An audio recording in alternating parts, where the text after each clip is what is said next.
Greetings to everyone, and I welcome you to this episode where I will be highlighting a few concerns regarding to this current year's financial year budget. So today I'll discuss the need for transparency and accountability in the budget process, but also highlight specific areas of concern. So I welcome you and thank you for joining us. Before we go further, I would request you to like us and follow us on our social media platforms.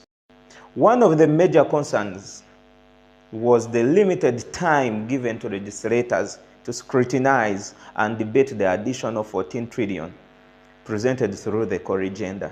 So this was a significant increase from the 52.76 trillion, the initial one, to what was read to the public through the budget speech, 72.13 trillions.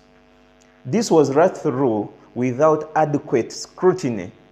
Moreover, I observed that some items in that corrigender did not meet the criteria of error and omission. What was the observation if we go to the resource envelope and debt?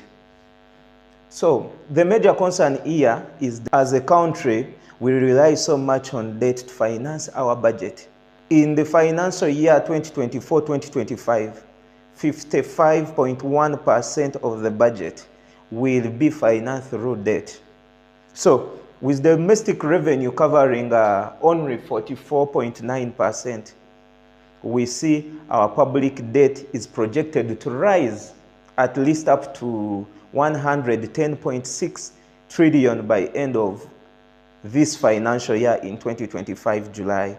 So this increasing debt burden will result into higher interest payments, which are set to increase to 9.5 trillion. So this situation poses significant risk to our sustainability.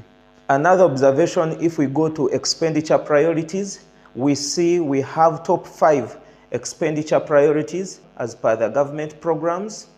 The human capital development taking 9.6 trillions, government and security taking 9.1 trillions, integrated transport infrastructure taking 5.1 trillion, development plan implementation taking 2.3 trillion, and private sector development taking 2 trillion.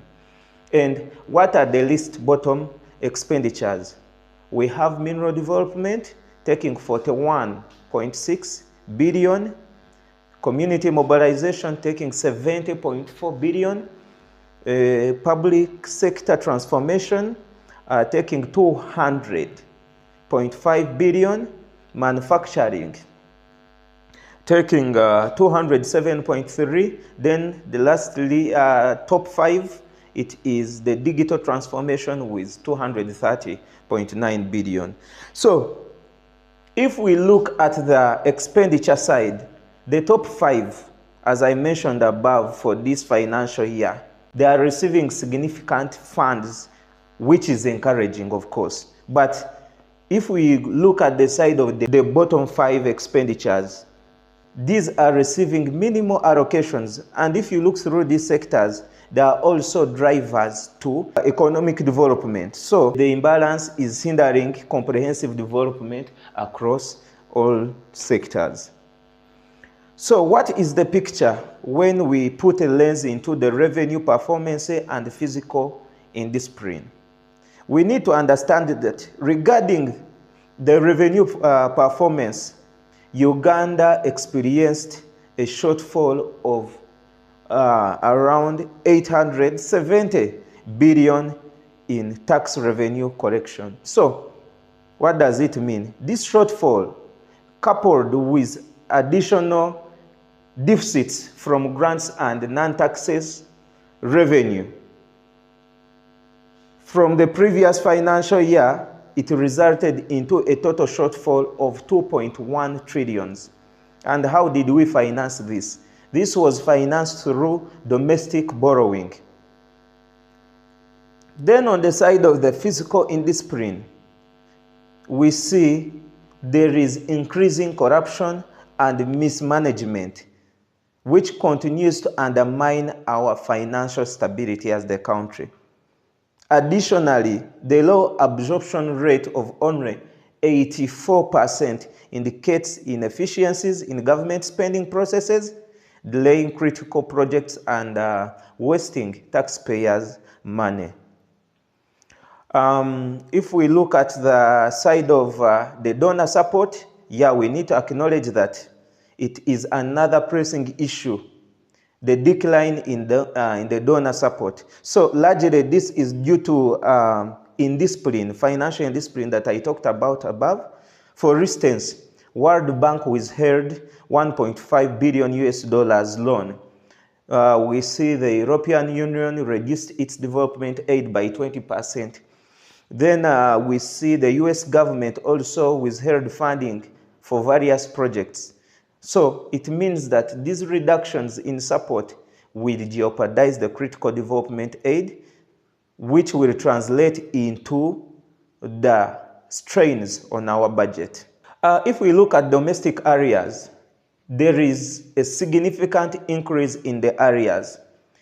Areas have surged by 62%. That is from 4.6 trillion to 7.5 trillion Ugandan shillings. So, and we see in this budget, the government has allocated only 200 billion to clear these areas, which is grossly insufficient. What does this mean? The delay in paying these outstanding areas, it affects the operations of very many private businesses that supply government, and this will hinder their growth. Businesses are going to die, people are going to suffocate with loans, and we are killing jobs. Then we look at the natural resources and disaster management. There has been a slight increase in the budget, but the contingent funds remain inadequate to address the adverse effects of climate change. There is need for fiscal discipline. We need more transparency and accountability in budget processes. Then we need also to enhance the role of citizens. They need to understand the importance of holding government accountable, but also their role in combating corruption and misuse of public resources. Thank you very much for your attention and moving us from the beginning to the end. And we believe for your insights, feedback, comments shall be reflected in the comments. Don't forget to like and subscribe and share this content with people far and wide.